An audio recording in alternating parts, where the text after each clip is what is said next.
God is dead, or so it must have seemed to the ancestors of the Jews in 586 BC.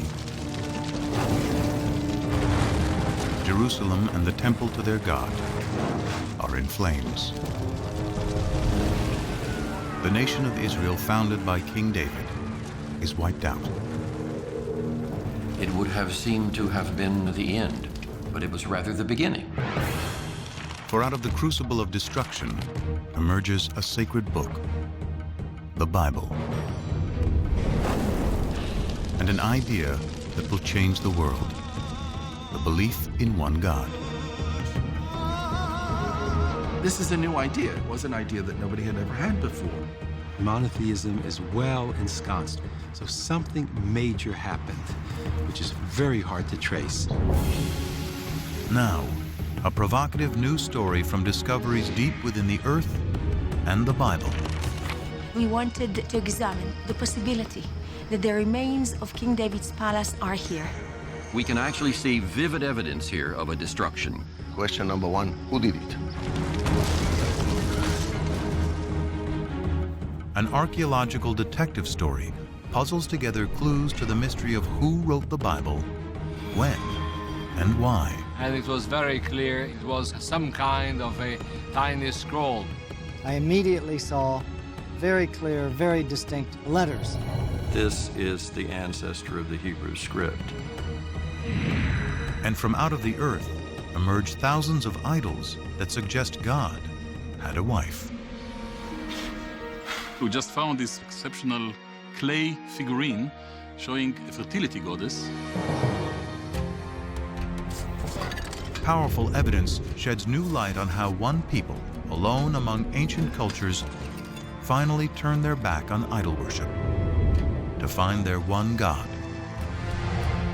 This makes the God of ancient Israel the universal God of the world that resonates with people, at least in Jewish, Christian, and Muslim tradition to this very day.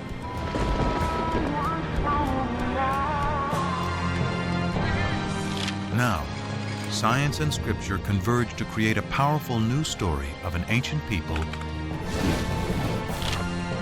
God, and the Bible.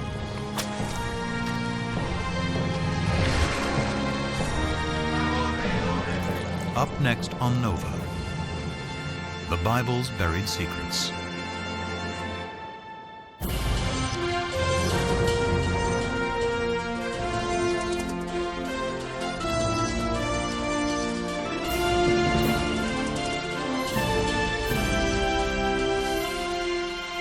Major funding for NOVA is provided by the following: the David H. Koch Fund for Science, supporting NOVA and promoting public understanding of science.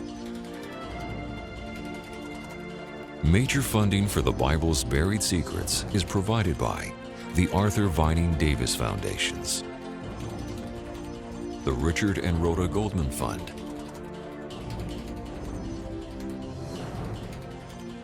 and the Righteous Persons Foundation. Additional funding for this program is provided by the Skirball Foundation and by the Solo Art and Architecture Foundation. Major funding for NOVA is also provided by the Corporation for Public Broadcasting and by PBS viewers like you. Thank you.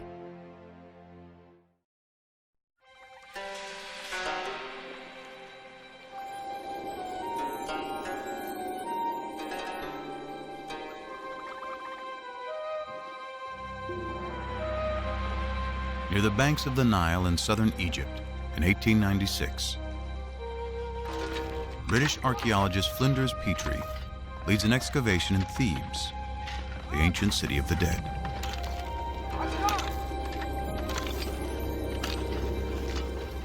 Here he unearths one of the most important discoveries in biblical archaeology.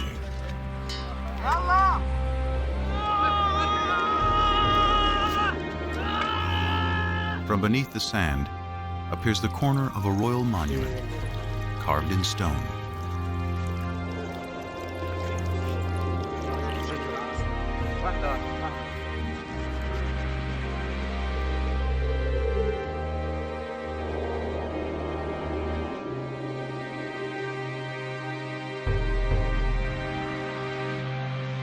Dedicated in honor of Pharaoh Merneptah, son of Ramses the Great, it became known as the Merneptah Stela. Today, it is in the Cairo Museum. This stela is what the Egyptians would have called a triumph stela, a victory stela, commemorating victory over foreign peoples. Most of the hieroglyphic inscription celebrates Merneptah's triumph over Libya, his enemy to the west. But almost as an afterthought, he mentions his conquest of people to the east in just 2 lines. The text reads, Ashkelon has been brought captive, Gezer has been taken captive, Yanoam in the North Jordan Valley has been seized, Israel has been shorn, its seed no longer exists. History proves the pharaoh's confident boast to be wrong. Rather than marking their annihilation, Merneptah's stela announces the entrance onto the world stage of a people named Israel. This is priceless evidence for the presence of an ethnical group called Israel in the central highlands of southern Canaan. The well-established Egyptian chronology gives the date as 1208 BC.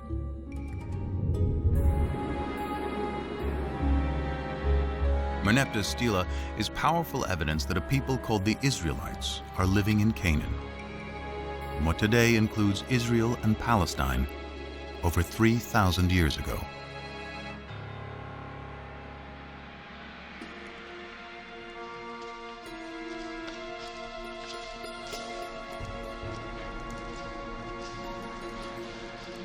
The ancient Israelites are best known through familiar stories that chronicle their history.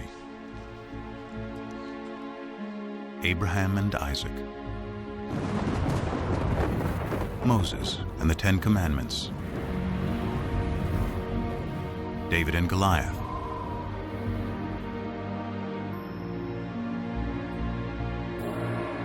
it is the ancient Israelites who write the Bible.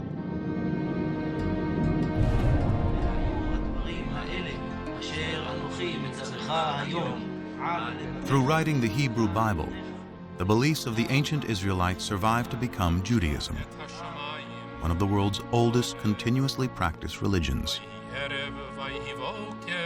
And it is the Jews who give the world an astounding legacy: the belief in one God.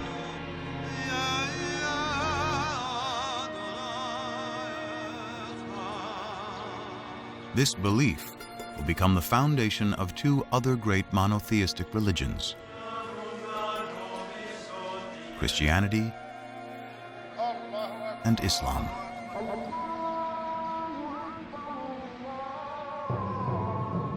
Often called the Old Testament to distinguish it from the New Testament, which describes the events of early Christianity, today the Hebrew Bible and a belief in one God are woven into the very fabric of world culture.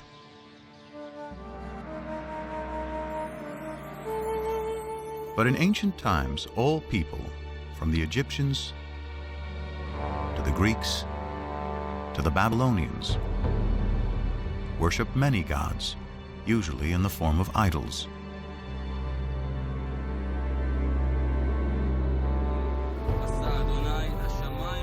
How did the Israelites, alone among ancient peoples, discover the concept of one God? How did they come up with an idea that so profoundly changed the world?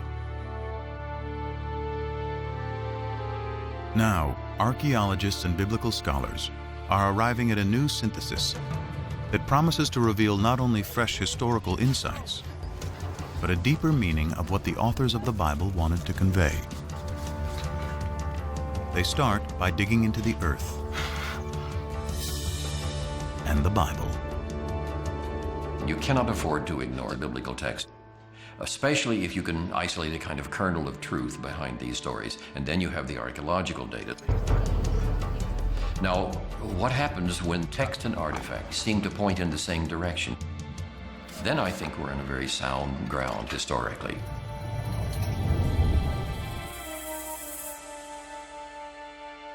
scholars search for intersections between science and scripture.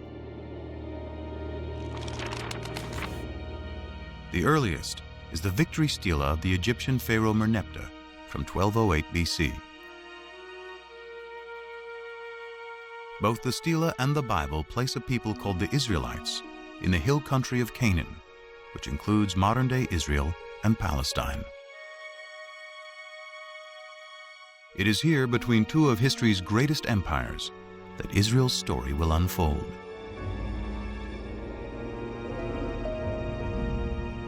The way to understand Israel's relationship to the superpowers, Egypt and Mesopotamia on either side, is to understand its own sense of its fragility as a people. The primary way in which the Bible looks at the origins of Israel is as a people coming to settle in the land of Israel. It's not indigenous. It's not a native state.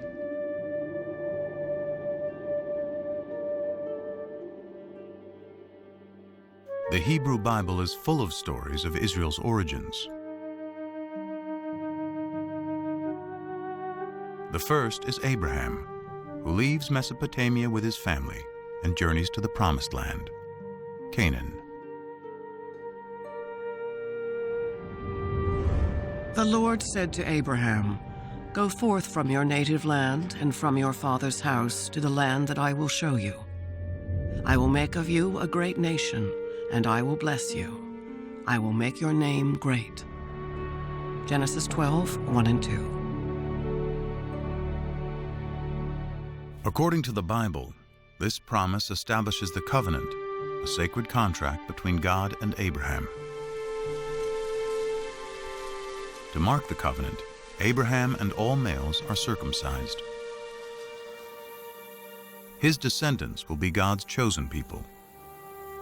They will be fruitful, multiply, and inhabit all the land between Egypt and Mesopotamia.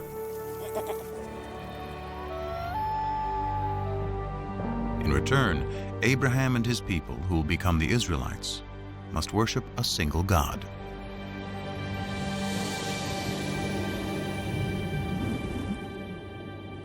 This is a new idea. It was an idea that nobody had ever had before. God, in our sense, doesn't exist before Abraham. It is hard to appreciate today how radical an idea this must have been in a world dominated by polytheism, the worship of many gods and idols.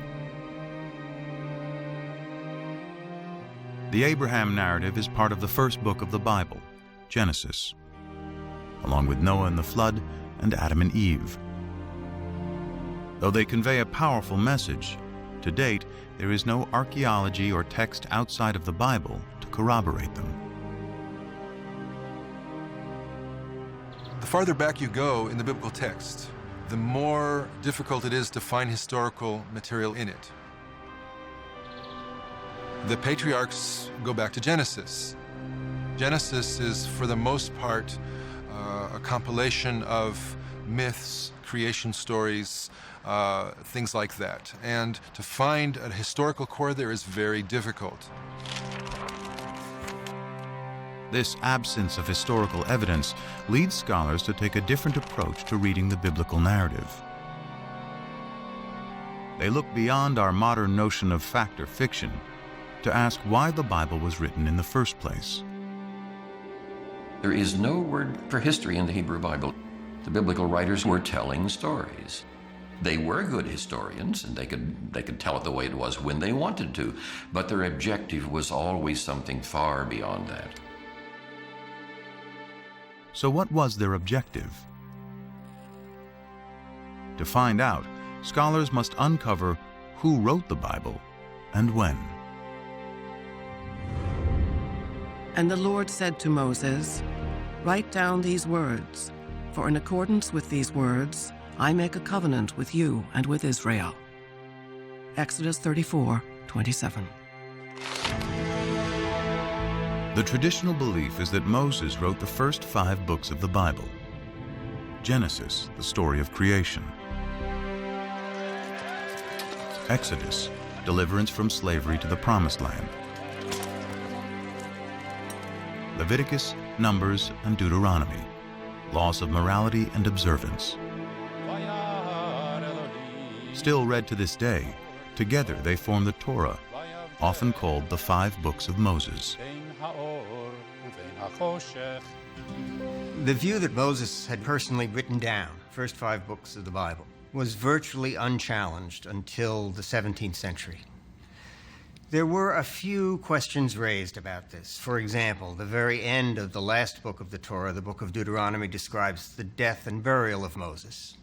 And so some rabbis said, well, Moses couldn't have written those words himself because he was dead and was being buried. And digging deeper into the text, there are even more discrepancies. For example, how many of each species of animal is Noah supposed to bring into the ark? One text says 2, a pair of every kind of animal. Another text says 7 pair of the clean animals and only 2 of the unclean animals. In one chapter, the Bible says the flood lasts for 40 days and 40 nights. But in the next, it says 150 days. To see if the floodwaters have subsided, Noah sends out a dove. But in the previous sentence, he sends a raven. There are 2 complete versions of the flood story interwoven on the same page.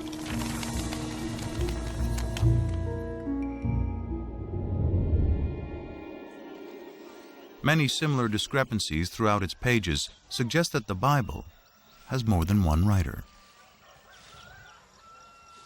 In fact, within the first 5 books of the Bible, scholars have identified the hand of at least 4 different groups of scribes, writing over several hundred years.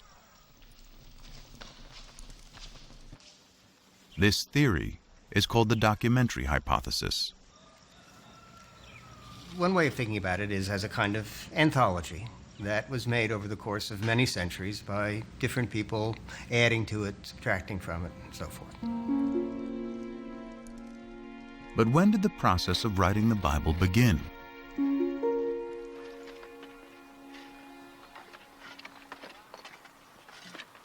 Tel Zayit is a small site on the southwestern border of ancient Israel that dates back to biblical times. Since 1999, Ron Tappy has been excavating here. It was the last day of what had been a typical dig season. What's up? As I was taking aerial photographs from the cherry picker, a volunteer notified his square supervisor that he thought he had seen some interesting marks, scratches, possibly letters, incised in a stone. Which, right here? Yeah. Letters would be a rare find. So when he kneeled to look at the marks, Tappy got the surprise of a lifetime. As I bent down over the stone, I immediately saw very clear, very distinct letters. Tappy excavated the rock and brought it back to his lab at the nearby kibbutz.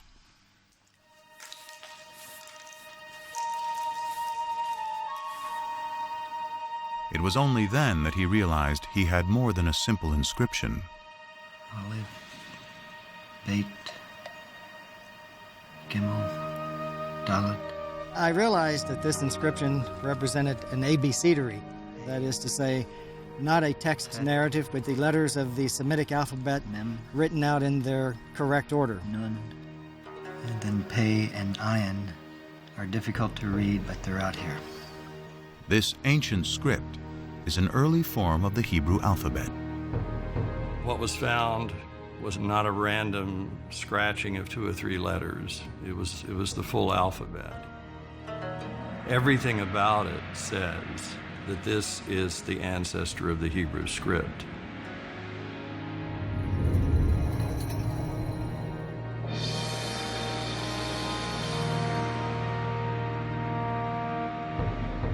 The Tel Zayit abecedery is the earliest Hebrew alphabet ever discovered. It dates to about 1000 BC, making it possible that writing the Hebrew Bible could have already started by this time.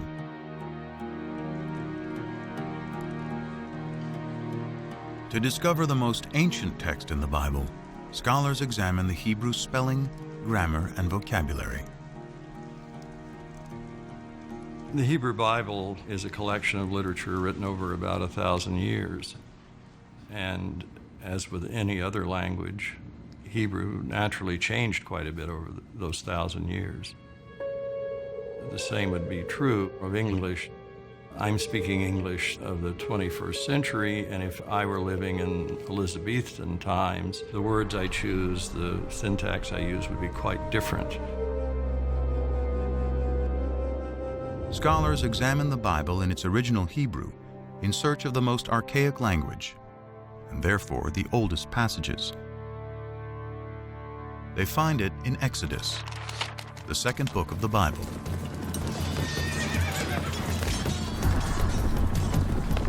Pharaoh's chariots and his army he cast into the sea. His picked officers are drowned in the Red Sea. Exodus 15:4. This passage, known as the Song of the Sea, is the climactic scene of Exodus, the story of the Israelites' enslavement in Egypt and how Moses leads them to freedom. In all of the Bible, no single event is mentioned more times than the Exodus. With the development of ancient Hebrew script, the Song of the Sea could have been written by 1000 BC, the time of Tappy's alphabet. But it was probably recited as a poem long before the beginning of Hebrew writing. It's very likely that it was a kind of story told in poetic form that you might tell around the campfire. Just as our poems are easier to remember generally than prose accounts. So we generally think that the poetry is orally passed on from one to another long before they commit things to writing. Because the poetry in Exodus is so ancient, is it possible the story has some historical core?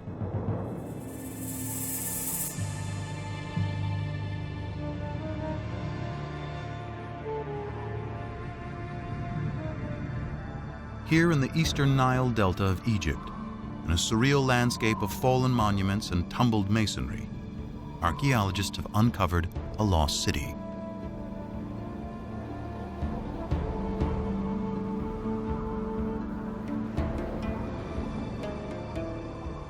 Inscribed on monuments throughout the site is the name of Ramses II, one of the most powerful Egyptian rulers.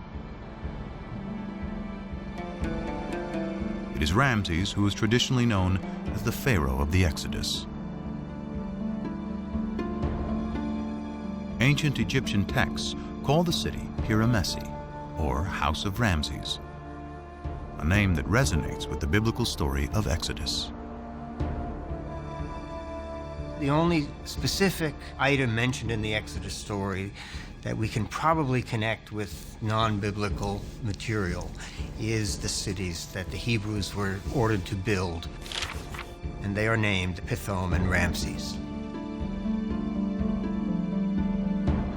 Scholars agree that the biblical city Ramses is the ancient Egyptian city Piramesi. Its ruins are here in present-day Tanis.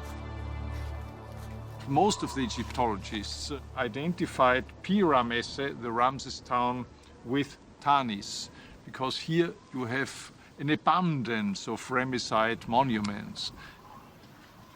This convergence between archaeology and the Bible provides a time frame for the Exodus. It could not have happened before Ramses became king around 1275 BC.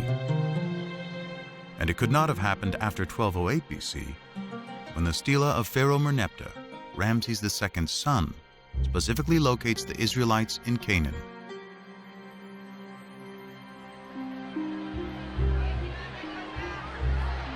The Bible says the Israelites leave Egypt in a mass migration, 600,000 men and their families, and then wander in the desert for 40 years. But even assuming the Bible is exaggerating, In 100 years of searching, archaeologists have not yet found evidence of migration that can be linked to the Exodus. No excavated site gives us any information about the route of the wandering through the wilderness. An exodus is simply not attested anywhere. Any historical or archaeological confirmation of the Exodus remains elusive. Yet scholars have discovered that all 4 groups of biblical writers contributed to some part of the Exodus story. Perhaps it is for the same reason its message remains powerful to this day. Its inspiring theme of freedom. Freedom is a compelling notion, and that is one of the ways that we can understand the story of the Exodus, from being controlled by others to controlling oneself. The idea of a change from domination to autonomy, that these are very powerful ideas that resonate in the human spirit. And the Exodus gives narrative reality to those ideas.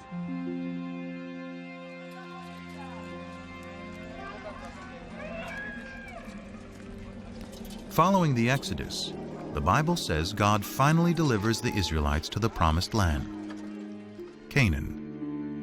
Archaeology and sources outside the Bible reveal that Canaan consisted of well-fortified city-states, each with its own king, who in turn served Egypt and its pharaoh. The Canaanites, a thriving Near Eastern culture for thousands of years, worshipped many gods in the form of idols.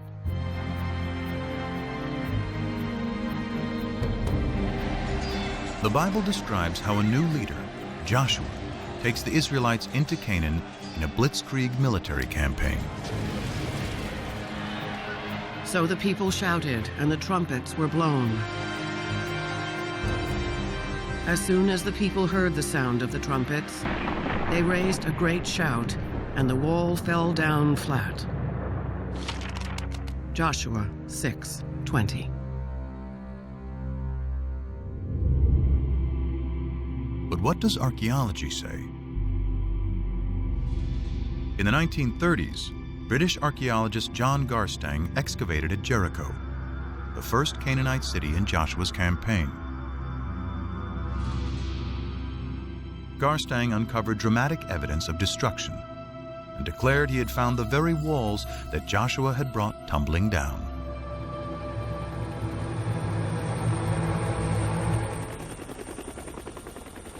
And at what the Bible describes as the greatest of all Canaanite cities, Hatzor, there is more evidence of destruction.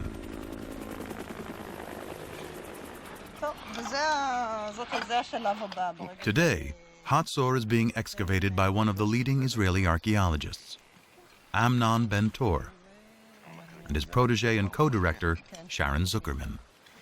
I'm walking through a passage between 2 of the rooms of the Canaanite palace of the kings of Hatzor. Signs of the destruction you can still see almost everywhere. You can see the dark stones here, and most important, you can see how they cracked into 1,000,000 pieces. It takes tremendous heat to cause such damage. The fire here was, how shall I say, the mother of all fires. Among the ashes, Ben-Tor discovered a desecrated statue, most likely the king or patron god of Hatzor. Its head and hands are cut off, apparently by the city's conquerors. This marked the end of Canaanite Hatzor. Question number 1, who did it? Who was around? Who is a possible candidate? So number 1, the Egyptians. They don't mention having done anything at Hatzor. In any of the inscriptions of the time, we don't see Hatzor. Another Canaanite city-state could have done it? Maybe, but who was strong enough to do it? Who are we left with? The Israelites. The only ones about whom there is a tradition that they did it. So, let's say they should be considered guilty of destruction of Hatzor until proven innocent.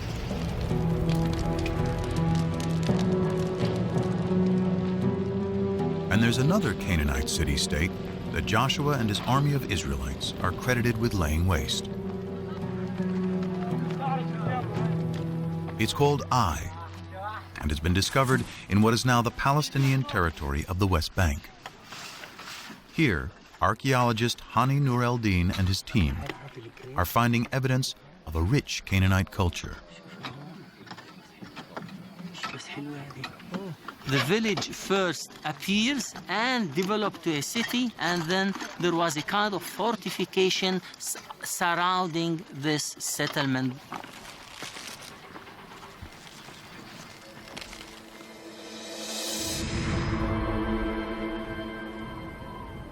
These heaps of stones were once a magnificent palace and temples, which were eventually destroyed.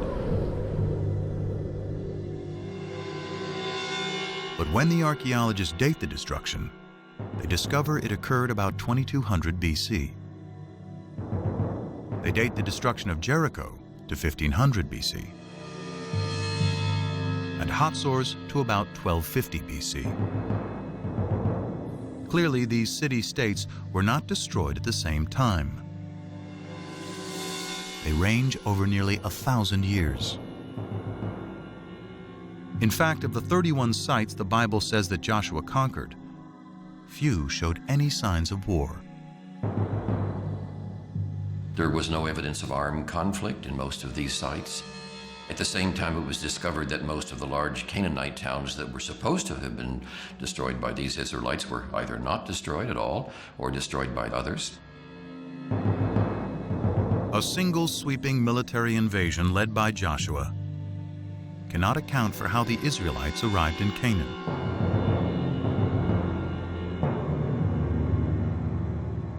But the destruction of Hatzor does coincide with the time that the Merneptah Stela locates the Israelites in Canaan. So who destroyed Hatzor? Amnon Ben-Tor still believes it was the Israelites who destroyed the city. But his co-director, Sharon Zuckerman, has a different idea. The final destruction itself consisted of the mutilation of statues of kings and gods. It did not consist of signs of war or of any kind of fighting. We don't see weapons in the street like we see in other sites that were destroyed by foreigners. So if there was no invasion, what happened? Bobby, just be careful about the stones there, okay? Excavations reveal that Hatzor had a lower city of commoners, serfs and slaves, and an upper city with a king and wealthy elites. Zuckerman finds within the grand palaces of elite Hatzor areas of disrepair and abandonment. To archaeologists, signs of a culture in decline and rebellion from within.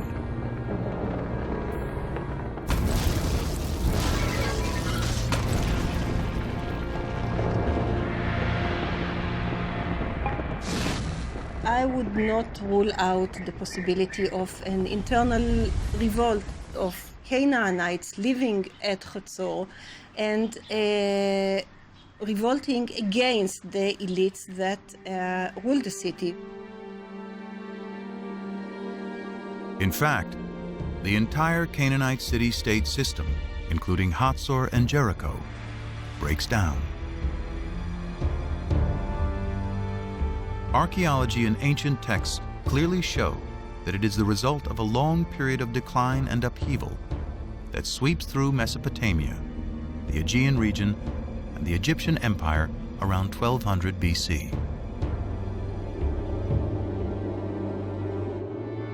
And when the dust, as it were, settles, when we can begin to see what takes the place of this great state system, we find a number of new peoples suddenly coming into focus in a kind of void that is created with the dissolution of the great state system.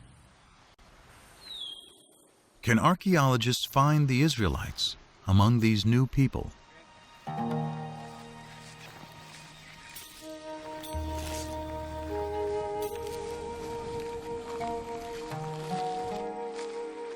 In the 1970s, archaeologists started wide-ranging surveys throughout the central hill country of Canaan.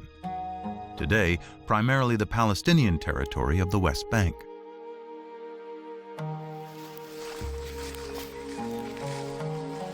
I was teaching at that time. We used to take students and go twice a week to the highlands. And every day we used to cover between 2 and 3 square kilometers. And this accumulates very slowly into the coverage of the entire area. Israel Finkelstein and teams of archaeologists walked out grids over large areas, collecting every fragment of ancient pottery lying on the surface.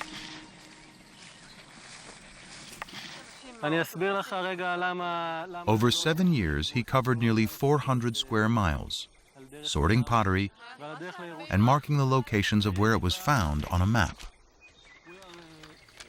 In the beginning, the spots were there on the map and they meant nothing to me. But later, slowly, I started seeing sort of phenomena and processes.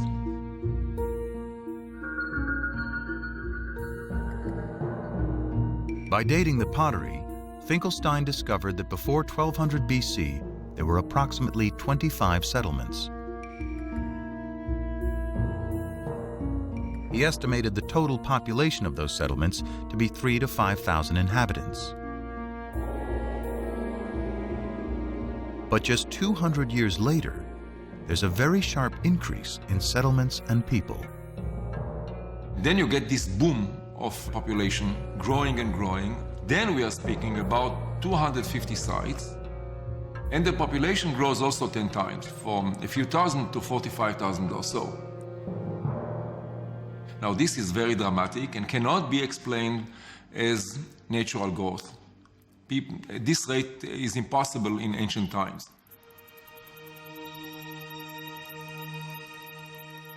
If not natural growth, perhaps these are the waves of dispersed people settling down following the collapse of the great state systems.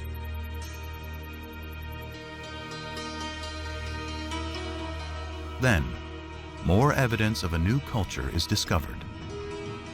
A new type of simple dwelling never seen before. And it's in the exact location where both the Merneptah Stela and the Bible place the Israelites. The sites in which this type of house appears throughout the country, this is where Israelites lived. And they are sometimes even called the Israelite house, the Israelite type house. The people who lived in those villages seem to be arranged more or less in a kind of an egalitarian society because there are no major architectural installations. If you look at the finds are relatively poor. Pottery is more or less mundane. I don't want to offend the early settlers or the early Israelites. Very little art. Curiously, the mundane pottery found at these new Israelite villages is very similar to the everyday pottery found at the older Canaanite cities like Hatzor.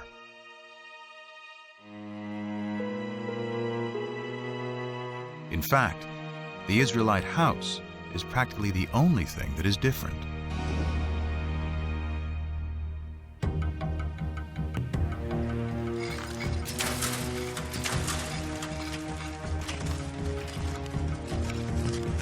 This broad similarity is leading archaeologists to a startling new conclusion about the origins of the ancient Israelites. The notion is that most of the early Israelites were originally Canaanites, displaced Canaanites. The Israelites were always in the land of Israel. They were natives, but they were different kinds of groups. They were basically the have-nots. So what we're dealing with is a movement of peoples, but not an invasion of armed hordes from outside. but rather a social and economic revolution. Ancient texts describe how the Egyptian rulers and their Canaanite vassal kings burdened the lower classes of Canaan with taxes and even slavery. A radical new theory based on archaeology suggests what happens next. As that oppressive social system declines, families and tribes of serfs, slaves, and common Canaanites seize the opportunity. In search of a better way of life, they abandon the old city-states and head for the hills. Free from the oppression of their past, they eventually emerge in a new place as a new people. The Israelites. In the text, you have a story of the Israelites coming from outside and then besieging the Canaanite cities, destroying them, and then becoming a nation in the land of Canaan. 7 shards from the Middle Bronze Age. Whereas archaeology tells us something which is the opposite. The Late Bronze Age. According to archaeology, the rise of early Israel is an outcome of the collapse of Canaanite society, not the reason for that collapse.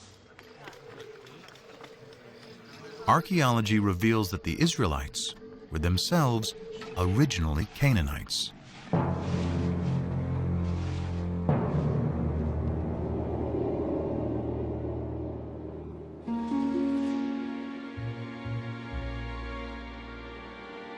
So why does the Bible consistently cast the Israelites as outsiders in Canaan? Abraham's wanderings from Mesopotamia, Moses leading slaves out of Egypt and into the Promised Land, and Joshua conquering Canaan from outside. The answer may lie in their desire to forge a distinctly new identity. Identity is created, as psychologists tell us, by talking about what you are not, by talking about another. In order to figure out who I am, I have to figure out who I am not. Conspicuously absent from Israelite villages are the grand palaces and the extravagant pottery associated with the kings and rich elites of Canaan. The Israelites did not like the Canaanite system, and they defined themselves in contrast to that system. So by not using decorated pottery, by not using important pottery, they developed an ideology of simplicity, which marked the difference between them and the Egyptian Canaanite system. If the Israelites wanted to distinguish themselves from their Canaanite past, what better way than to create a story about destroying them?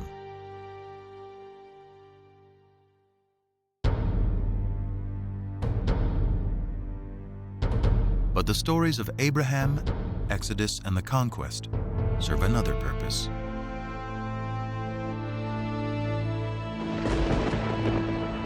They celebrate the power of what the Bible says is the foremost distinction between the Israelites and all other people: their God.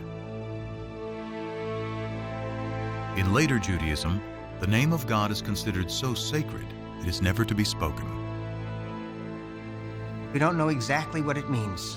We don't know how it was pronounced, but it seems to have been the personal name of the God of Israel. So his title, in a sense, was God, and his name was these 4 letters, which in English would be YHWH, which we think were probably pronounced something like Yahweh. But Yahweh only appears in the Hebrew Bible. His name is nowhere to be found in Canaanite texts or stories. So where do the Israelites find their God?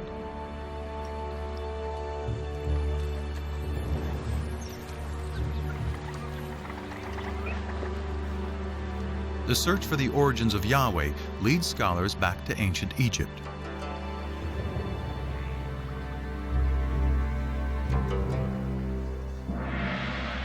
Here in the royal city of Karnak, For over 1,000 years, pharaohs celebrated their power with statues, obelisks, and carved murals on temple walls. Here on the north wall of the Karnak, we have scenes depicting the victories in battle of Seti I, the father of Ramses the Great. Seti here commemorates one of his greatest victories over the Shasu. The Shasu were a people who lived in the deserts of southern Canaan, now Jordan and northern Saudi Arabia, at around the same time as the Israelites emerged. Egyptian texts say one of the places where the Shasu lived is called YHW, probably pronounced Yahu, likely the name of their patron god. That name Yahu is strangely similar to Yahweh, the name of the Israelite God.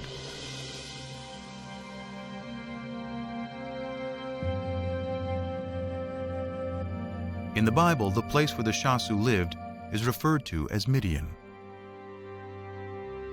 It is here, before the Exodus, the Bible tells us Moses first encounters Yahweh in the form of a burning bush. Come no closer. Remove the sandals from your feet, for the place on which you are standing is holy ground. God also said to Moses, Thus you shall say to the Israelites, Yahweh, the God of your ancestors, has sent me to you. This is my name forever, and this my title for all generations.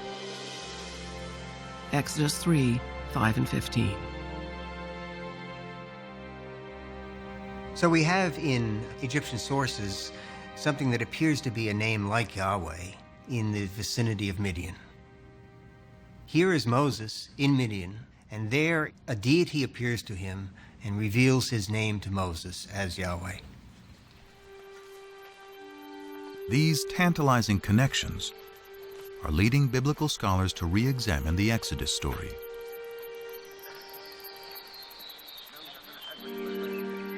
While there is no evidence to support a mass migration, some now believe that a small group did escape from Egypt.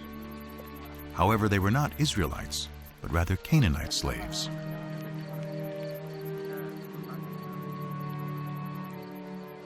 On their journey back to Canaan, they pass through Midian, where they are inspired by stories of the Shasu's god, Yahu.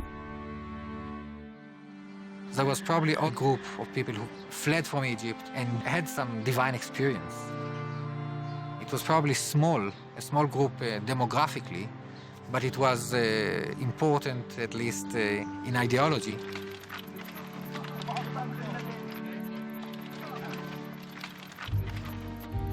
They find their way to the central hill country, where they encounter the tribes who had fled the Canaanite city-states.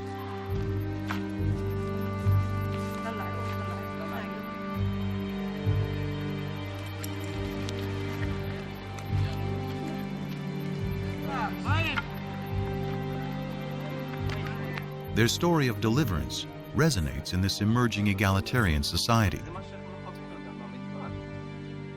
The liberated slaves attribute their freedom to the God they met in Midian, who they now call Yahweh.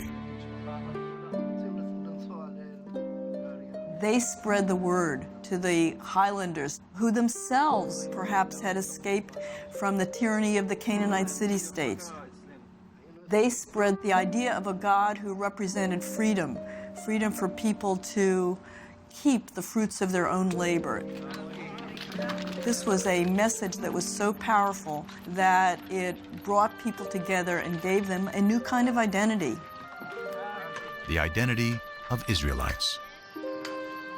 They are a combination of disenfranchised Canaanites, runaway slaves from Egypt, and even nomads settling down. The Bible calls them a mixed multitude. According to the Hebrew Bible, early Israel was a motley crew, and we know that's the case now. But these people are bound together by a new vision. And I think the revolutionary spirit is probably there from the beginning. The chosen people may actually be people who chose to be free.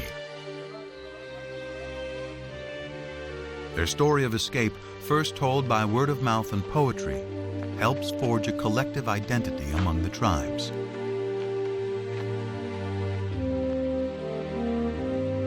Later, when written down, it will become a central theme of the Bible.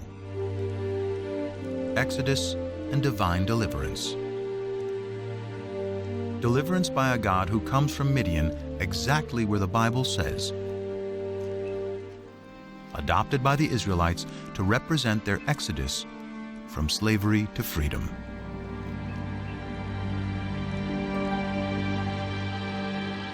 So is this the birth of monotheism? The common understanding of what differentiated the ancient Israelites from their neighbors was that their neighbors worshipped many different gods and goddesses, and the Israelites worshipped only the one true God. But that is not the case. This bull figurine, likely representing El, the chief god of the Canaanite deities, is one of thousands of idols discovered in Israelite sites. The Israelites frequently worshipped other gods. Now, maybe they weren't supposed to, but they did. So at least on a practical level, many, if not most, Israelites were not monotheists. The Bible's ideal of the Israelite worship of one God will have to wait.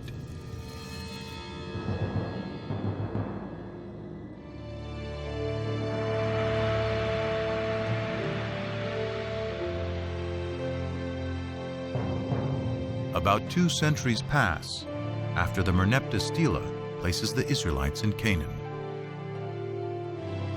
Families grow into tribes. Their population increases.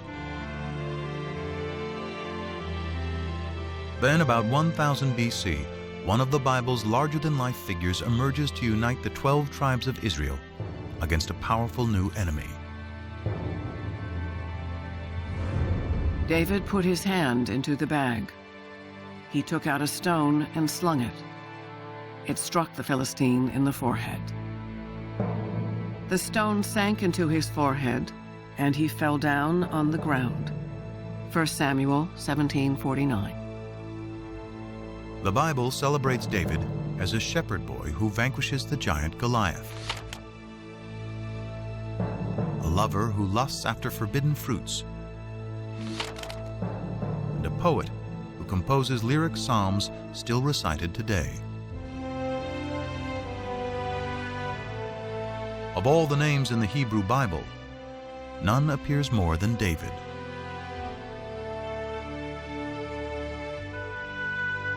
Scriptures say David creates a kingdom that stretches from Egypt to Mesopotamia. He makes Jerusalem his royal capital. And in a new covenant, Yahweh promises that he and his descendants will rule forever. David's son Solomon builds the temple where Yahweh, now the national God of Israel, will dwell for eternity. The kingdom of David and Solomon, one nation united under one God, according to the Bible. Now, some skeptics today have argued there was no such thing as a united monarchy. It's a later biblical construct, and particularly a construct of modern scholarship. In short, there was no David. As one of the biblical revisionists has said, David is no more historical than King Arthur.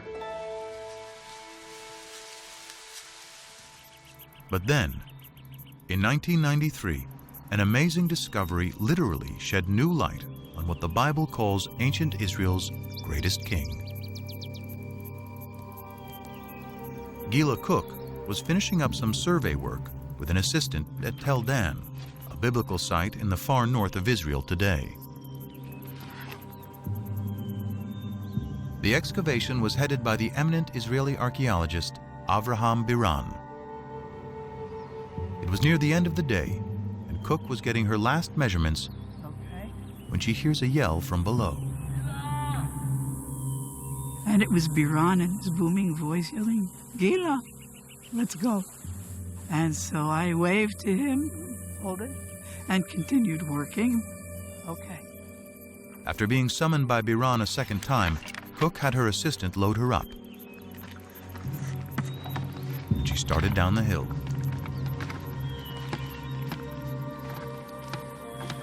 So I get there and I just dropped my bag and dropped the board and I set my stuff down. But something catches her eye.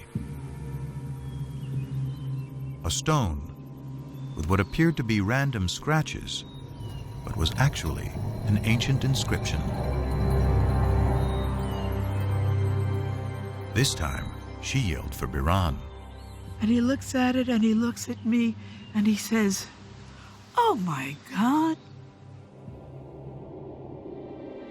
Cook had found a fragment of a victory stela, written in Aramaic, an ancient language very similar to Hebrew. Dedicated by the king of Damascus, or one of his generals, it celebrates the conquest of Israel, boasting, "I slew mighty kings who harnessed thousands of chariots and thousands of horsemen. I killed the king of the house of David."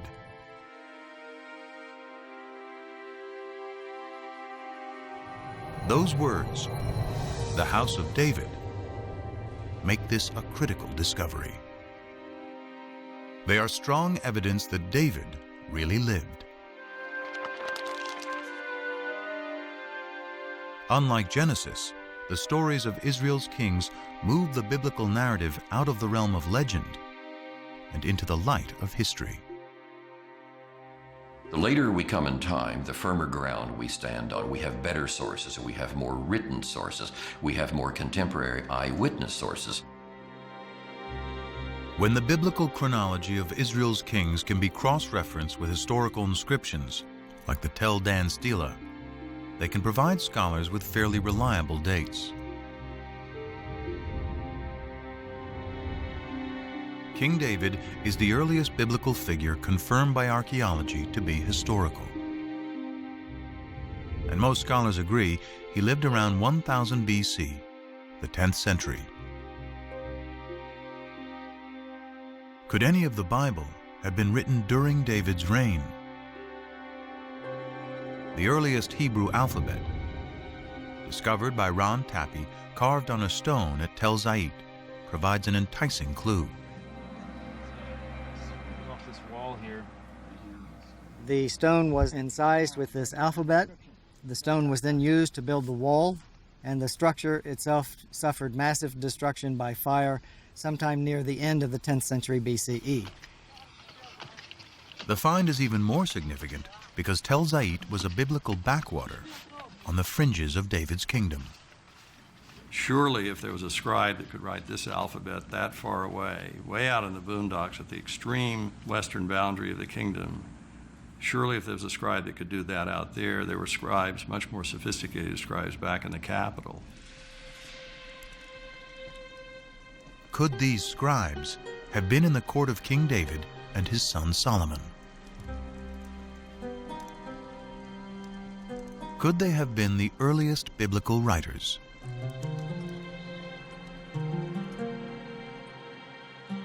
In the 18th century, German scholars uncovered a clue to who wrote the Bible, hidden in two different names for God. According to one account, Abraham knew God by his intimate personal name, conventionally pronounced Yahweh. Passages with the name Yahweh, which in German is spelled with a J, scholars refer to as J. But according to other accounts, Abraham knew God simply by the most common Hebrew word for God, which is Elohim. So the two different writers became known as E for Elohim and J for Yahweh. Most likely based on poetry and songs passed down for generations, they both write a version of Israel's distant past. The stories of Abraham in the Promised Land, Moses and the Exodus. The earliest of these sources is the one that is known as J, which many scholars dated to the 10th century BC, the time of David and Solomon. And because the backdrop for Jay's version of events is the area around Jerusalem, it's likely he lived there, perhaps in the royal courts of David and Solomon.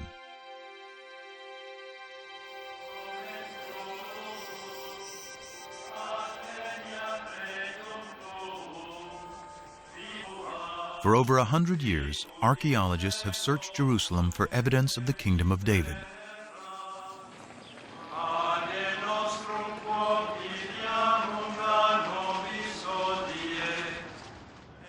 But excavating here is contentious because Jerusalem is sacred to today's three monotheistic religions. For Christians, Jesus comes in his final week to worship at the Jerusalem temple. He's crucified, he's buried, he's resurrected in the city of Jerusalem.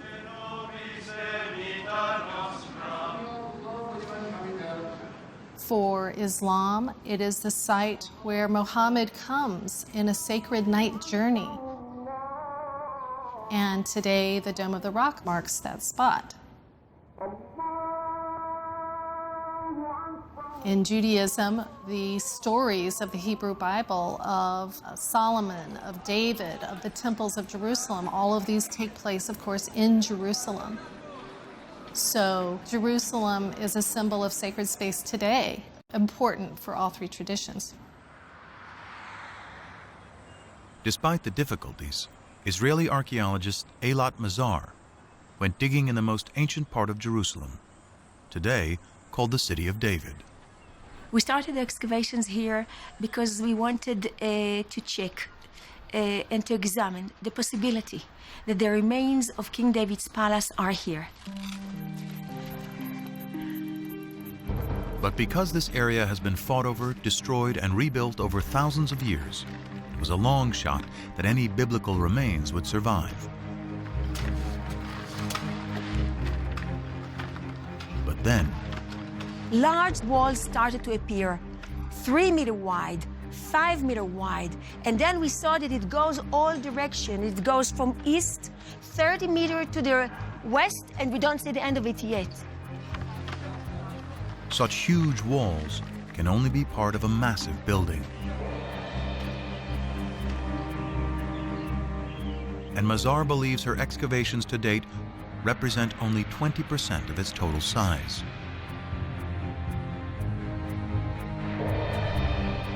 Such a huge structure shows centralization and capability of construction.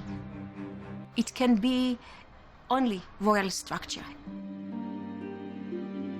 This huge complex may be evidence of a kingdom. But is it David's kingdom?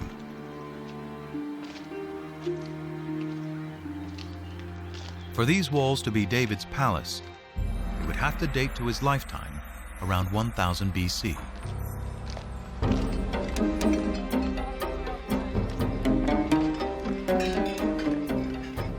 The problem is stone walls can never be dated on their own. Biblical archaeologists date ruins based on the pottery they find associated with those ruins.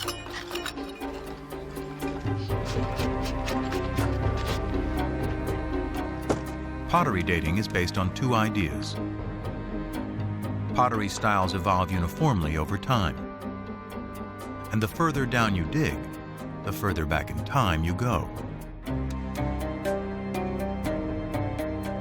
If pottery style A comes from the lowest stratum, then it is earlier than pottery style B that comes from the stratum above it. By analyzing pottery from well-stratified sites, excavators are able to create what they call a relative chronology. But this chronology is floating in time without any fixed dates.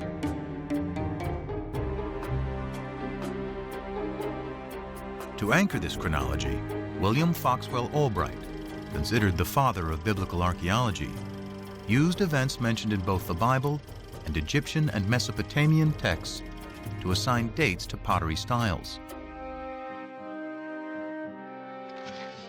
Albright's chronology, slightly modified, is what Mazar uses to date her massive building. and what most archaeologists use today.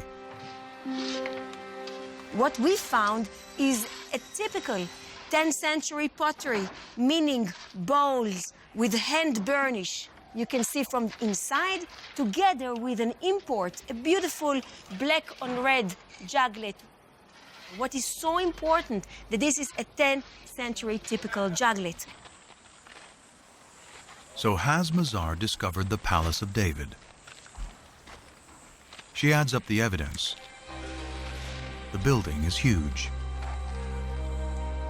It is located in a prominent place in the oldest part of Jerusalem. And the pottery, according to Albright's chronology, dates to the 10th century BC, the time of David.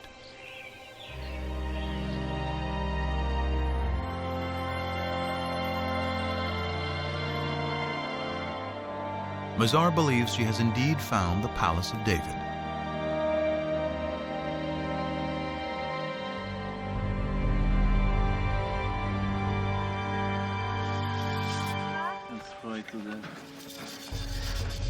But that evidence, and indeed the kingdom itself, rest on the dates associated with fragments of pottery.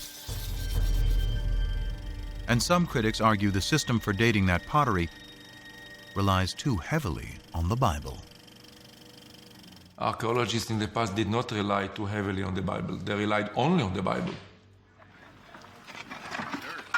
We have a problem in dating. How do you date in archaeology? You need an anchor from outside.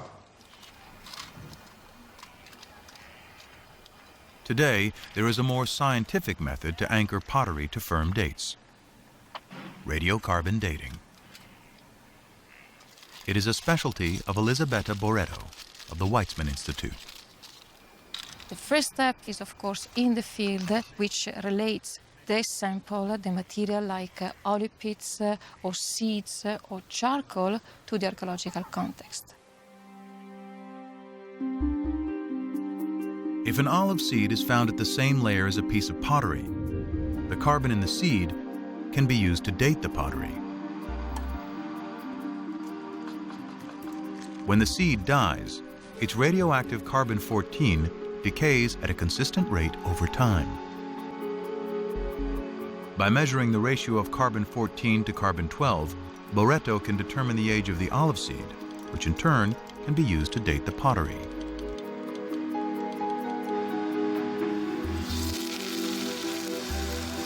Boretto has meticulously collected and analyzed hundreds of samples from over 20 sites throughout Israel. Her carbon samples date the pottery that Albright and most archaeologists associate with the time of David and Solomon to around 75 years later.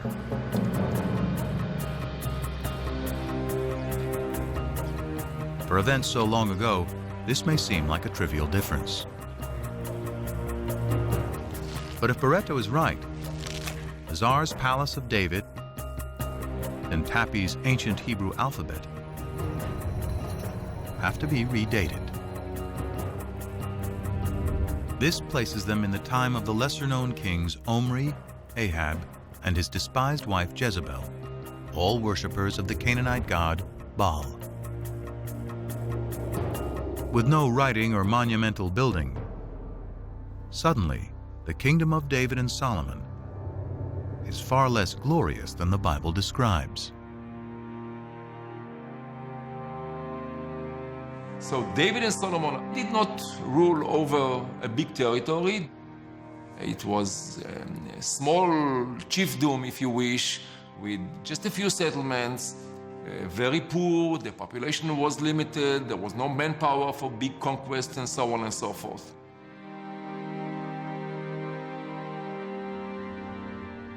This would make David a petty warlord ruling over a chiefdom, and his royal capital Jerusalem nothing more than a cow town. These are the results of the radiocarbon dating. He or she who decide to ignore these results, I treat them as if arguing that the world is flat, that the earth is flat, and I cannot argue anymore. But it's not so simple. Other teams collected radiocarbon samples following the same meticulous methodology. According to their results, Mazar's palace and Tapi's alphabet can date to the 10th century, the time of David and Solomon.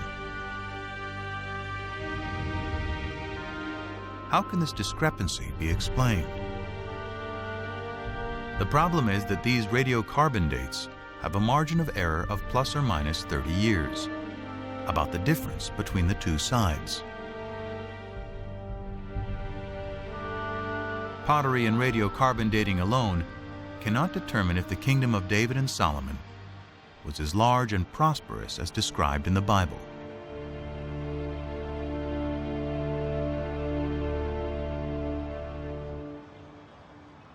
Fortunately, the Bible offers clues of other places to dig for evidence of this kingdom. The Bible credits David with conquering the kingdom, but it is Solomon, his son, who is the great builder. This was the purpose of the forced labor which Solomon imposed. It was to build the house of Yahweh and the wall of Jerusalem, Hatzor, Megiddo, and Gezer. 1 Kings 9:15.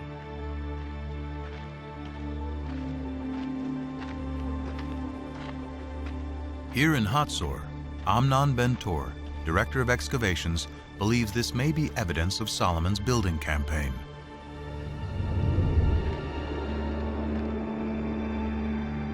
Archaeologists call it a six-chambered gate, a massive entryway fortified with towers and guardrooms.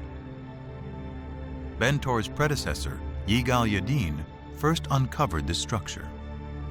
It turned out to be a six-chambered gate, and Yadin immediately remembered that a very, very similar gate was excavated at Gezer, and then Chicago University excavated this gate here at Megiddo. Stunned by the similarity of these three gates, Yadin recalled the passage in the Bible. Here we have a wonderful connection of the biblical passage as it shows up in archaeology. Three monumental gates, all based on the same plan, would seem to be powerful evidence not only of prosperity, but also of a central authority. Throughout its history, the Israelites had been divided into tribes, then into kingdoms, north and south. The locations of these strikingly similar gates in both regions suggest a single governing authority throughout the land.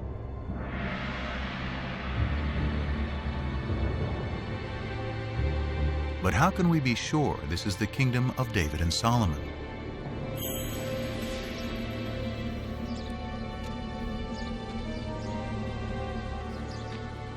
The answer, once again, lies in Egypt. The head-smiting scene which you see on this wall commemorates a military campaign conducted by Pharaoh Shishak, or Sheshonq, the founder of Dynasty 22 in Egypt. The Egyptian pharaoh Shishak invades Israel, an event the Bible reports and specifically dates to 5 years after Solomon's death, during the reign of his son Rehoboam.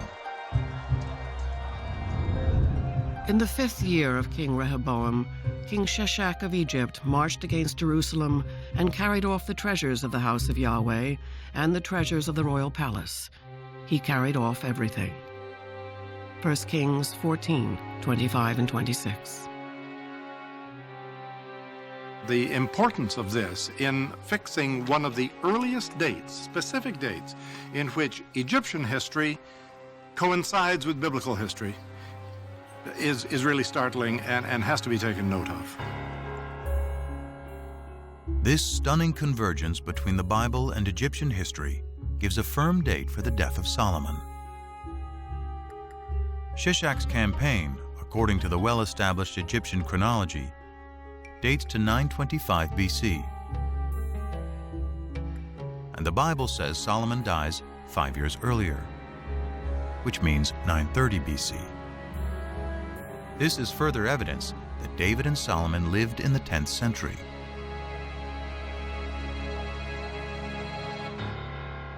But there's even more hidden in these walls. These ovals, with their depictions of bound captives and city walls, represent places Pharaoh Shishak conquered in Israel.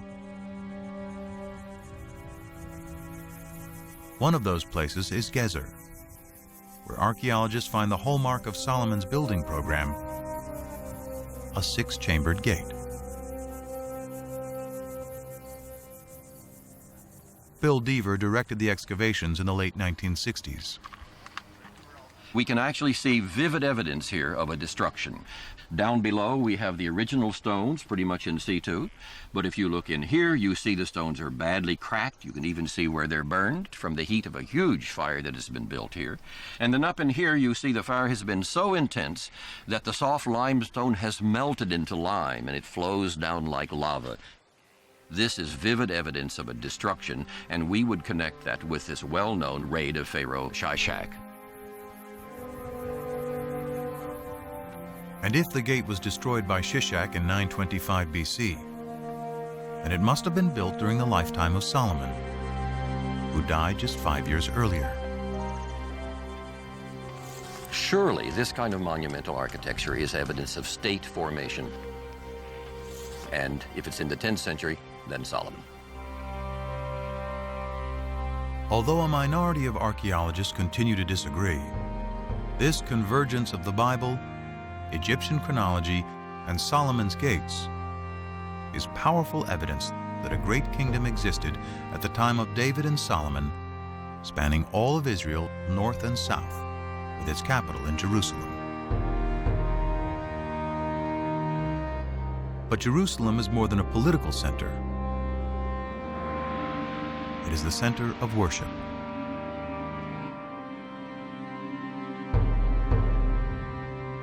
The magic of Jerusalem is the magic of the temple. One temple for the one God. The result is that Jerusalem and the temple emerge as powerful symbols not just of the oneness of God, but also of the oneness of the Jewish people. The worship of the ancient Israelites bears little resemblance to Judaism today. It centered around the temple, built by David's son Solomon, and seen as Yahweh's earthly dwelling. To understand how the ancient Israelites worshiped their God, scholars must discover what the temple looked like and how it functioned. But although archaeologists know where its remains should be, it is impossible to dig there. It lies under the third holiest site in Islam, which includes the Dome of the Rock.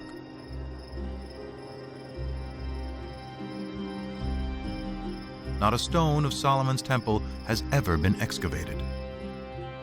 But the Bible offers a remarkably detailed description. The house which King Solomon built for Yahweh was 60 cubits long, 20 cubits wide, and 30 cubits high. In the inner sanctuary, he made 2 cherubim, each 10 cubits high. He overlaid the cherubim with gold. 1 Kings 6, 2, 23 and 28. The Bible's description suggests a floor plan for Solomon's temple, and it is strikingly similar to temples built by neighboring peoples who worship many gods. The closest in appearance is a temple hundreds of miles to the north of Jerusalem at Ain Dara in modern-day Syria. They have similar dimensions and the same basic floor plan. Guarding both temples are sphinxes, or cherubim as the Bible calls them. Unique to the temple at Ain Dara are the enormous footprints of the God who lived here. They mark his progress as he strode to his throne in the innermost sanctuary. If we take the details that we find of Solomon's temple in the Book of Kings and compare it with the Ain Dara temple, we can piece together a fairly good picture, I think, of what this temple might have looked like in the age of Solomon.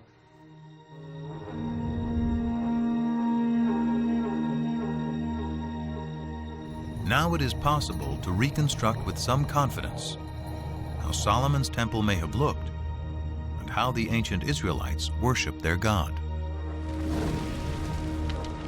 Out front was an enormous altar. Beyond that was a porch area that led into the inside of the temple. There was a room, the holy place. And then beyond that, the most sacred room, the Holy of Holies, where tradition says the Ark of the Covenant held the tablets of the law. And this room was considered to be the most sacred site on earth because it is the room where God's presence could be found.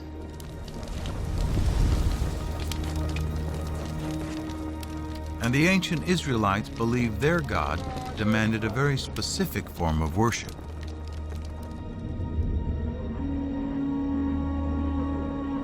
Evidence of this survives today on Mount Gerizim in Palestine.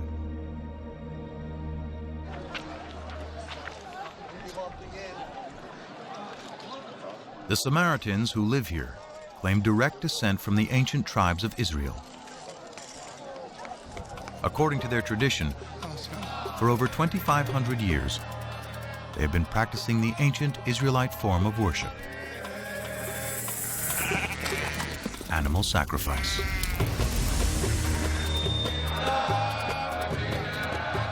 The primary function is to make a connection between our mundane world and the divine world. And the means for the ancient Israelites is embodied in blood. Blood is the most sacred substance on the altar. And blood is the substance that embodies life. So it is the most precious substance in the human world.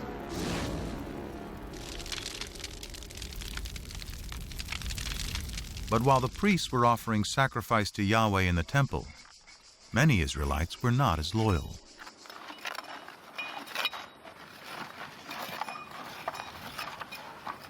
At Tel Rehov, archaeologists are digging at an Israelite house that illuminates the religious practices of its ancient inhabitants.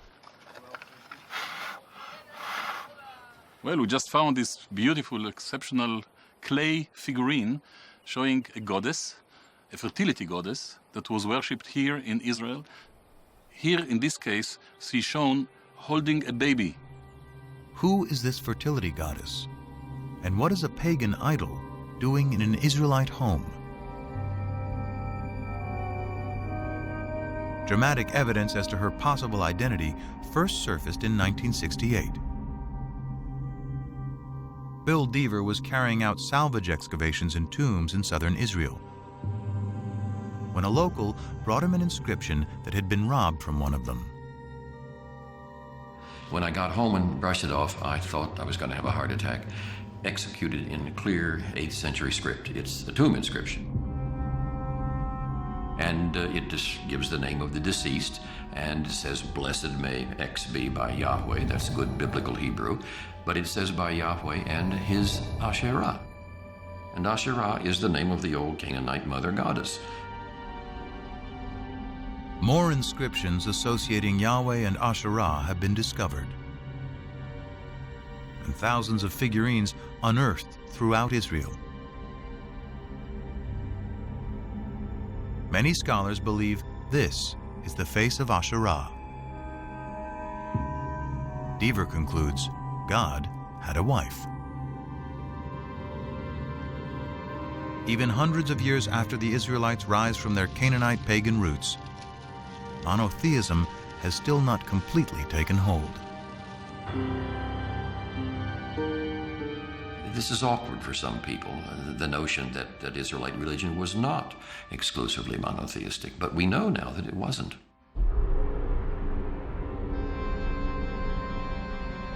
The Bible admits the Israelites continue to worship Asherah and other Canaanite gods, such as Baal.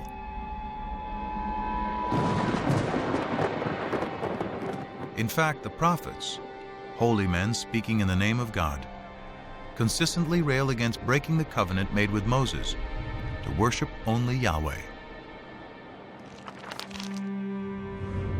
The more I called them, the more they went from me. They kept sacrificing to the Baals and offering incense to idols. Hosea 11:2. The Israelites had made a contract with God. If they kept it, God would reward them. If they broke it, he would punish them. He would punish them by using foreign powers as his instruments. Events seemed to fulfill the prophet's dire predictions. Soon after Solomon's death, the 10 northern tribes rebel and form the northern kingdom of Israel. Then a powerful new enemy storms out of Mesopotamia to create the largest empire the Near East had ever known, the Assyrians. The Assyrians were the overpowering military force, and Israel and Judah, the two states that the Bible talks about as the states making up the people Israel, fell under the sway of the Assyrian juggernaut. Numerous Assyrian texts and reliefs vividly document their domination of Israel and Judah.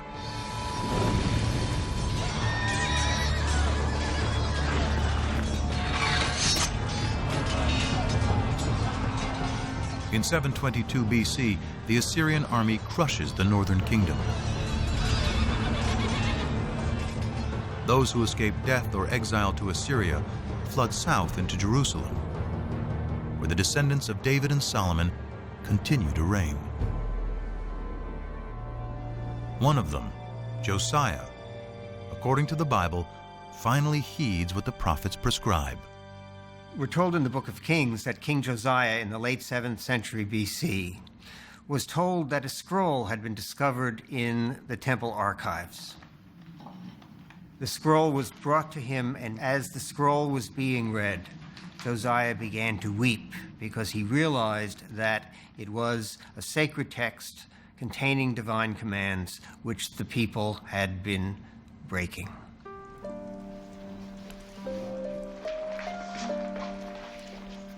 Scholars believe that the lost scroll is part of the 5th book of the Torah, Deuteronomy, a detailed code of laws and observance. It inspires another group of scribes in the 7th century BC, whom scholars call the D-writers.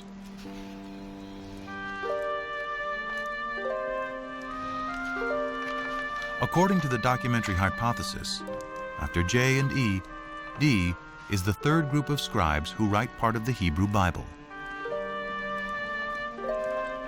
D retells the Exodus story and reaffirms the covenant Moses made between God and the Israelite people. You should love the Lord your God because he has loved you. He has loved you more than any other nation. So the divine love for Israel requires a corresponding loyalty to God, an exclusive loyalty to God.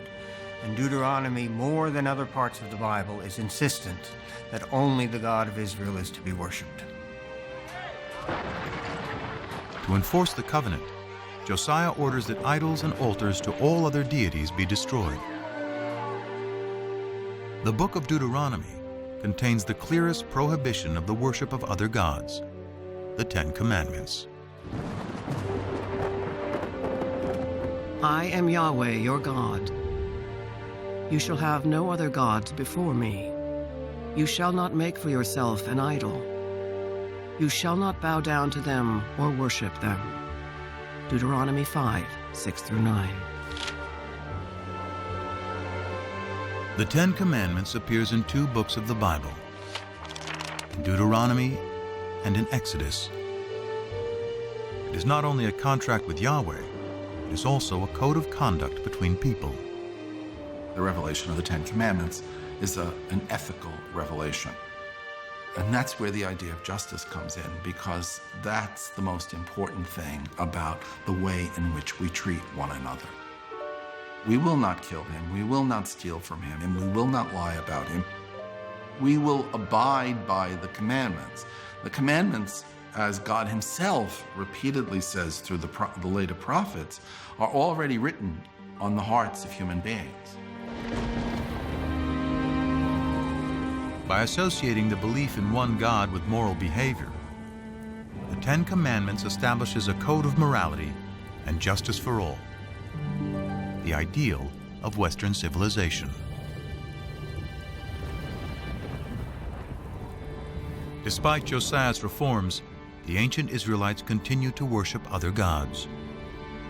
Their acceptance of one God and the triumph of monotheism begins with a series of events vividly attested through archaeology, ancient texts, and the Bible.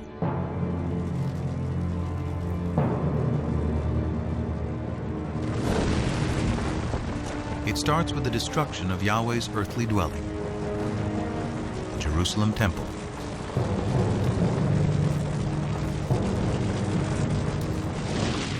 In 586 BC, after defeating the Assyrians, a new Mesopotamian empire invades Israel. The Babylonians ransack the temple and systematically burn the sacred city.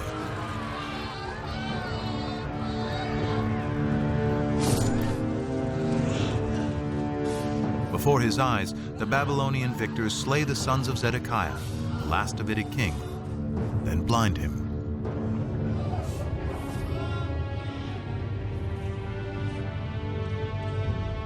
The covenant, the promise made by Yahweh to his chosen people and to David, that his dynasty would rule eternally in Jerusalem, is broken. After 400 years, Israel is wiped out. The destruction of Jerusalem created one of the most significant theological crises in the history of the Jewish people.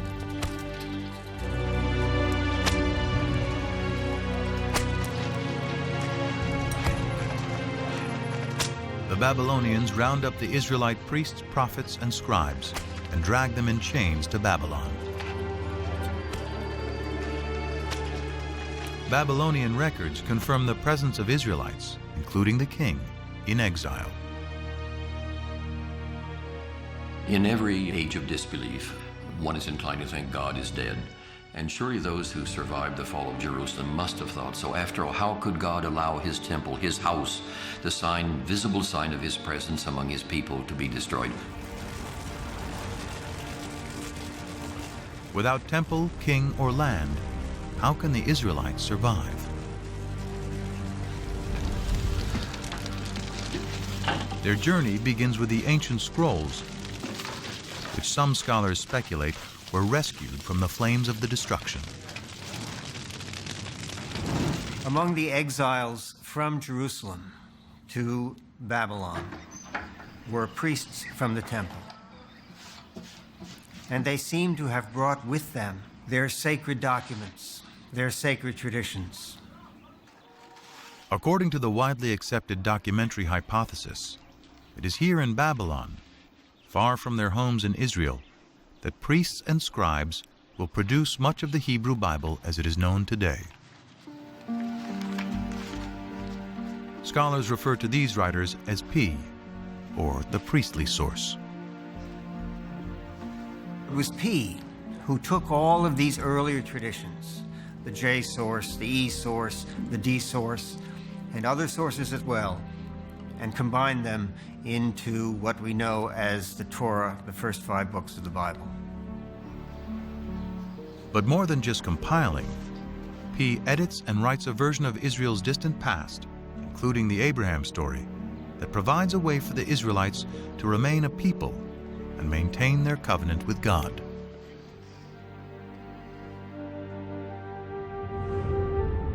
You shall circumcise the flesh of your foreskins, and it shall be a sign of the covenant between me and you. Genesis 17:11. When Genesis 17 attributes a covenantal value to circumcision, it is not really talking about Abraham. It is really talking about the exiles of the 6th century BCE. who, far from their native home, were desperately trying to find a way to reaffirm their difference. Therefore, they began to look at circumcision as not simply another practice, but rather as the marker of the covenant, and they attributed this view back to Abraham. To the exiles, the Babylonians are the new Canaanites, the idol-worshipping, uncircumcised peoples from whom they must remain apart.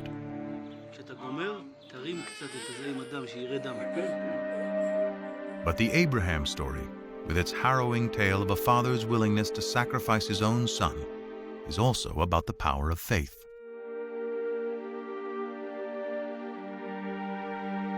It is no coincidence that the exiled peace scribes place Abraham's origins in Ur, just down the river from Babylon.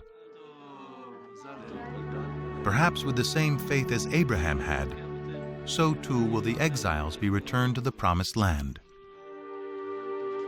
One of the pervasive themes in the Torah is the theme of exile and return. Abraham goes down to Egypt and comes out of Egypt. The Israelites go to Egypt and get out. For the exiles in Babylon in the 6th century BC, that theme must have resonated very powerfully. God, who had acted on their behalf in the past, would presumably do so again. But the Israelites still have a problem. How, in a foreign land, without the temple and sacrifice, can they redeem themselves in the eyes of Yahweh?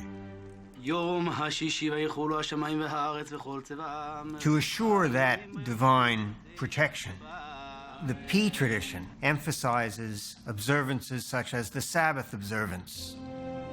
You don't need to be in the land of Israel to keep the Sabbath. And we have allusions in the biblical writings, in the prophets, to the fact that the exiles also learned to pray in groups in what was to become the forerunner of the synagogue. Shema Yisrael, Adonai Eloheinu, Adonai Echad. It is during this period, through the exile, that the exiles realized that even far away from their homeland, without a temple, without the priesthood, without kings, they're still able to worship God, be loyal to God, and to follow God's commandments. This is the foundation of Judaism. The experience of the exile transforms ancient Israelite cult into a modern religion.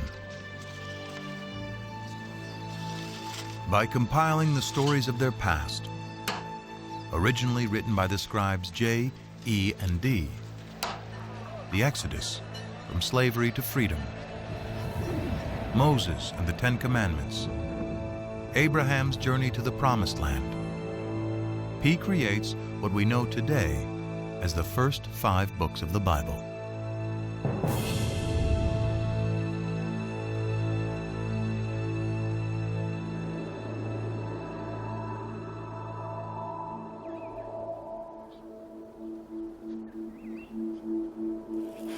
Though this theory is widely accepted, physical evidence of any biblical text from the exile or earlier is hard to come by.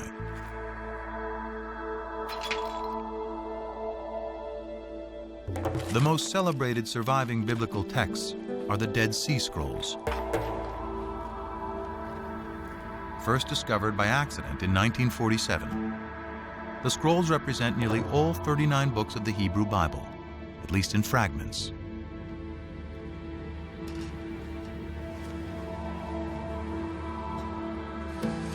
They survived because they were deposited in the perfect environment for preservation: the hot, dry desert. Archaeologists suspect there were at least hundreds more scrolls throughout Israel. But because they were written on papyrus or animal skins, they have long since decomposed.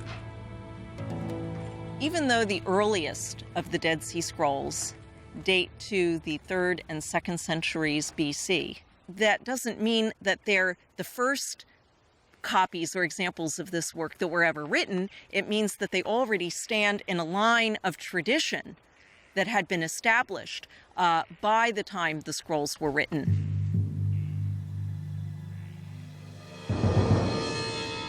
Still, the earliest of the Dead Sea Scrolls dates to at least 300 years after the Babylonian exile. In the absence of proof of earlier text, some scholars claim the entire Bible is pious fiction, and even doubt whether Israel and the Israelites ever existed. For many of the revisionists, these extreme skeptics, there was no ancient Israel. Israel is an intellectual construct.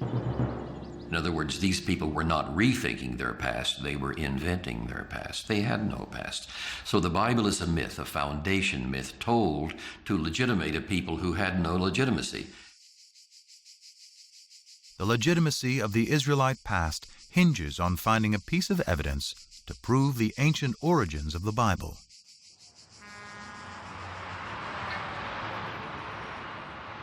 What would be the discovery of a lifetime starts outside the walls of Jerusalem in an old cemetery. We came here and excavated 7 of these burial caves.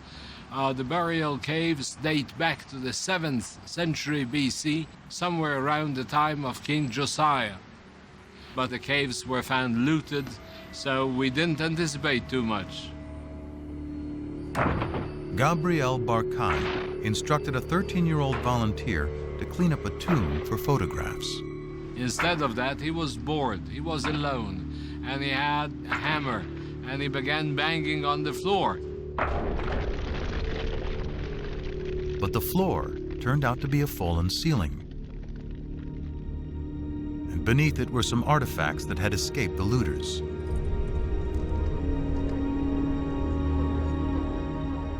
Among the hundreds of grave goods, one artifact stood out. It looked like a cigarette butt. It was cylindrical, about 1 inch in size, about ½ an inch in diameter, and it was very clear it is made of silver. It was some kind of a tiny scroll. A second, slightly smaller scroll was also found, and both were taken to the labs at the Israel Museum. But unraveling the scrolls to see if they contain a readable inscription could risk destroying them completely. Andy Vaughn was one of the epigraphers on the project. Archaeology is basically a destructive science. In order to learn anything, you have to destroy what's there. Gabriel Barkai and his team had to make a decision. Does one unroll these amulets or does one preserve them? They decided that it was worth the risk, and hindsight would tell us that they could not have been more correct. Through painstaking conservation, technicians devised a special method for unrolling the scrolls and revealing their contents. I went over there and I was amazed to see the whole thing full of very delicately scratched, very shallow characters. The first word that I could decipher already on the spot was Yud Hey Vav Hey, which is the 4-lettered, unpronounceable name of God. Further investigation revealed more text and a surprisingly familiar prayer, still said in synagogues and churches to this day. May the Lord bless you and keep you. May the Lord make his face to shine upon you and be gracious to you. May the Lord lift up his countenance upon you and give you peace. Numbers 6:24-26.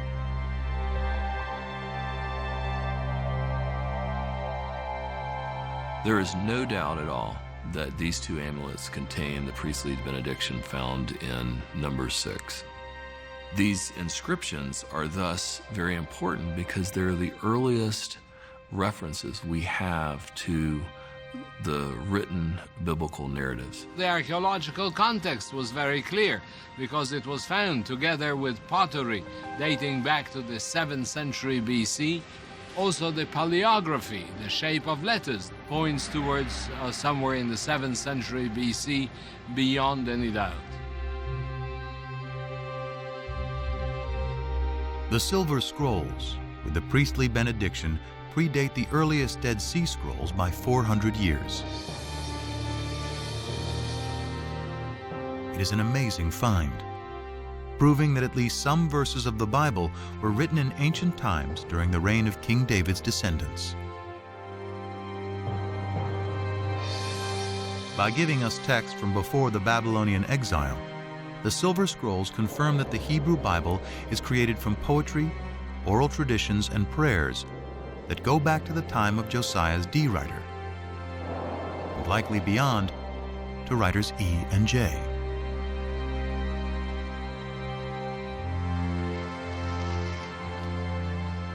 As modern scholars suspect, the Torah, the first 5 books of the Bible, takes its final form during the Babylonian exile.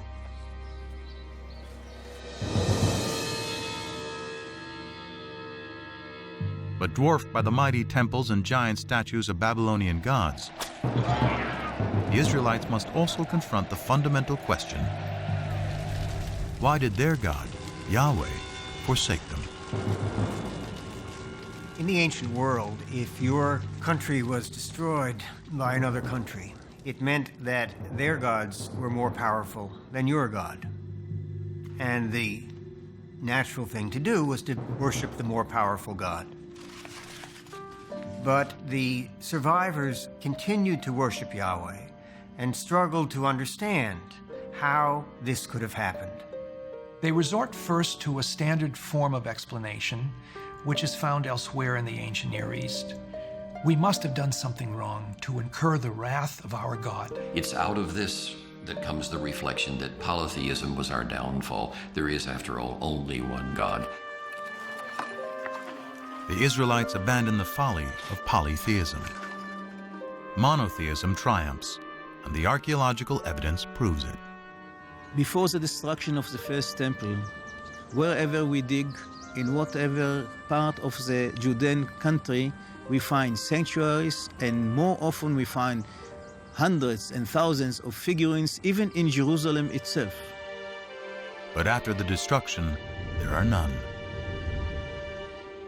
We are speaking about 1,000 in before and nothing, completely nothing at all after. Monotheism is well ensconced, firmly ensconced. So something major happened, which is very hard to trace. But that was a searing experience, that time of the exile.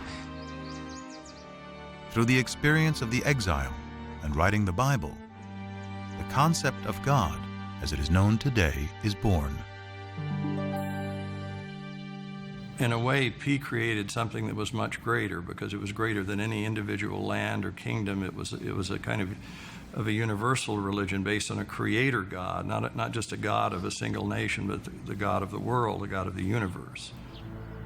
This moves Yahweh into the realm of being a universal deity who has the power to affect what happens in the whole universe. This makes the God of ancient Israel the universal God of the world that resonates with people, at least in Jewish, Christian, and Muslim tradition to this very day.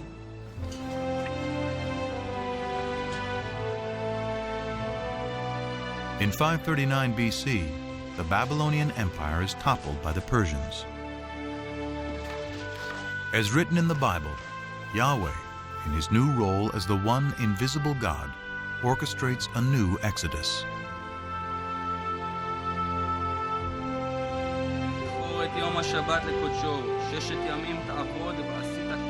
Among one group of returning exiles is the prophet Ezra.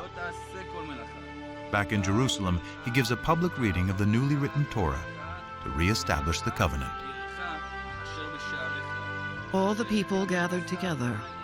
They told the scribe Ezra to bring the book of the law of Moses, which the Lord had given to Israel. He read from it from early morning until midday, and the ears of all the people were attentive to the book of the law. Nehemiah 8, 1-3. To me, it's one of the most moving moments in the whole Bible.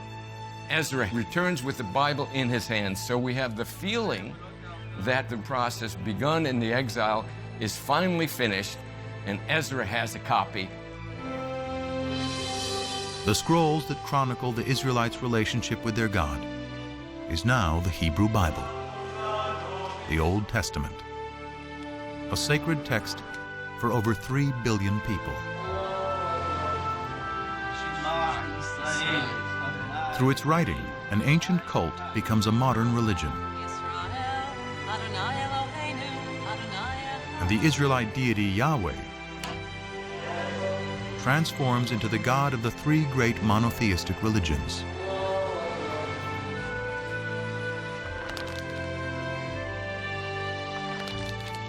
Through its teachings, the Bible established a code of morality and justice, aspirations that resonate through the ages.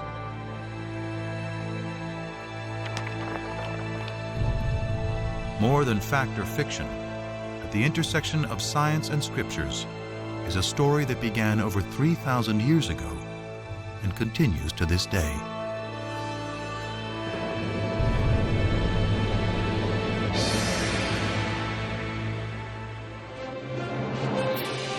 On Novus Bible's Buried Secrets website, share your thoughts on the program, hear from biblical scholars, explore a timeline of archaeology, and more. Find it on pbs.org.